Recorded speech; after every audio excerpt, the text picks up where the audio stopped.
pagiging medyas ni Agba. Yung pink lawan, mga kababayan, ngayon naging medyas na pink. Di bangag pa.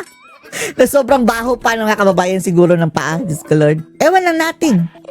Kung tatanggapin lang ito ni Lenny, parang bagay talaga sila ni BBM. Magsama sila, magtandem kayong dalawa. Puro kayo mga lutang. Lenny Robredo at Bongbong Marcos. Kaya nga napareact, mga kababayan, si Naka Eric at si Dr. Lauren Badoy sa mga kabaliwang ito. Panoorin niyo po. Ay bumaba ng todo ang gimmick ng pangbubudol ni Marcos, pati ang pagsuot ng pink na medyas, pinatulan na po niya, no? Diyos ko Lord. Yun ang highlight sa kanilang pagkikita, mga kababayan ni Lenny. Nagsuot pa ako ng pink na medyas para i-honor daw si Lenny, mga kababayan. Diyos ko. Lenny, ang ibig sabihin niyan, inaapakan ka na ni bangag. Tumawa naman si Lenny, mga kababayan, na parang kiniliti din ang hindi nag-iisip din kung anong ibig sabihin niyan. Pinapakain ka na ng paa ni bangag.